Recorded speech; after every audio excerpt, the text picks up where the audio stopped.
तो हेलो बच्चों, कैसे हो आप सभी। मैं अरिंद आपका सभी का स्वागत करता हूं अपने चैनल भीमरतन एजुकेशन पर। बच्चों आज हम पढ़ने वाले हैं कक्षा 6 का गणित। तो बच्चों हमने कक्षा 6 के गणित में पहला चैप्टर आपका कंप्लीट कर लिया है। अब दूसरा चैप्टर हम आज पढ़ने वाले हैं बच्चों। तो दूसरे चैप्टर का नाम क्या है बच्चों? दूसरे चैप्टर का नाम पूर्ण संख्या आज हम बच्चों पढ़ने वाले हैं। चलो तो बच्चों फाइनली देरी न करते हुए स्टार्ट करते हैं वीडियो को। चलो देखिए बच्चों, सबसे पहले हम पढ़ते हैं कि ये पूर्ण संख्या होती क्या है। इससे पहले वाली चैप्टर में हमने क्या सीखा था? प्राकृतिक संख्या। प्राकृतिक संख्या क्या हुआ करती थी बच्चों? जो संख्या 1 से स्टार्ट होती थी, जैसे 1 2 3 4 5 ऐसे डेस कहाँ तक बच्चों? अनंत तक।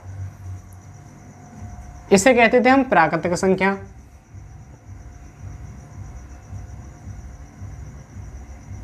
क्या कहते थे? प्राकृतिक संख्या। लेकिन फिर क्या हुआ? फिर बच्चों भारतीय गणितज्ञों ने हमारे ने क्या किया था कि फिर उन्होंने प्राकृतिक संख्याओं के बाद एक जीरो की खोज कर ली। किसकी? जीरो की खोज कर ली। जीरो की जब खोज हो गई तो उस जीरो को इन संख्याओं से पहले रख दिया। यहाँ पे ध्यान समझना, मैं क्या समझाना चाह रहा हूँ, ध्यान से समझो बच्चों। प्राकृतिक संख्या थी पहले, फिर जीरो की खोज हुई और जीरो की खोज होने के बाद जीरो को प्राकृतिक संख्याओं के आगे रख दिया गया। तो अब संख्या कहाँ से स्टार्ट होने लगी? जीरो से। 0 1 2 3 4 5 अब ऐसे पढ़ी जाने लगी। तो फर्क क्या रहा? पूर्ण संख्या और प्राकृतिक संख्या में क्या डिफरेंट है बच्चों? क्या फर्क रहा बच्चों? पूर्ण संख्या 0 से शुरू होती है और अनंत तक जाती है, लेकिन प्राकृतिक संख्या 1 से शुरू होती है और बच्चों अनंत तक जाती है। ये रहा था फर्क इसमें। तो समझ में आया पूर्ण संख्या कैसे कहते हैं? पूर्ण संख्या की प्योर शुद्ध भाषा में परिभाषा बताई जाए तो यह कह सकते हो कि जो संख्या, इसे रफ कर दें,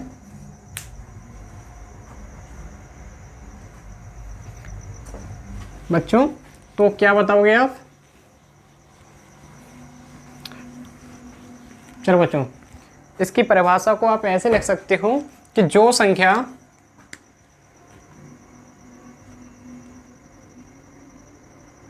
जीरो से शुरू हो और अनंत तक विस्तृत हो,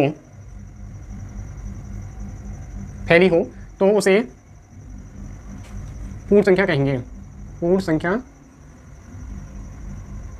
कहेंगे। ठीक है बच्चों, देखो कितना बढ़िया डेफिनेशन से, कुछ नहीं बस सिंपल सी बना के रखी हमने अपनी तरह। जैसे एग्जाम्पल बोले, जैसे तो कैसे 0 1 2 3 4 डैश आगे तक अनंत कर दो, हो गया।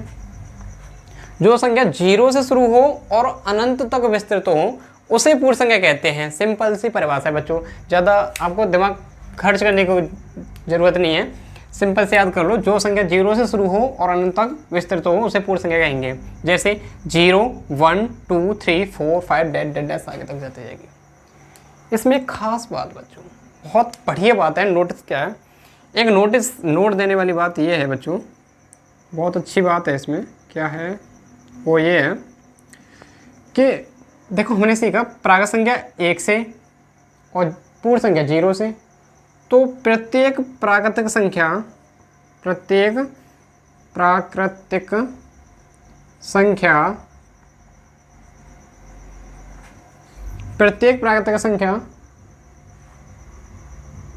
पूर्ण संख्या होगी। पूर्ण संख्या होगी, प्रत्येक प्राकृतिक संख्या पूर्ण संख्या होगी। लेकिन बच्चों क्या? प्रत्येक पूर्ण संख्या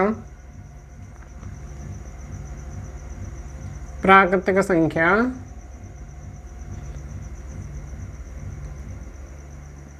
नहीं होगी। ठीक है, ये खास बात है इसमें नोट करने वाली, ध्यान से देखा जाए तो इस बात को ध्यान से समझ लो। फिर भी एक बार और समझ लो कि प्रत्येक प्राकृतिक संख्या पूर्ण संख्या होगी। जैसे प्राकृत संख्या होते हैं 1 2 3 4 और पूर्ण संख्या 0 1 2 3 4। ध्यान से देखो, प्राकृतिक संख्या 1 2 3 4 पूर्ण संख्या में मिल रही है, हाँ मिल रही है, लेकिन फिर मिलेगा लेकिन प्रत्येक पूर्ण संख्या प्राकृत संख्या नहीं होगी।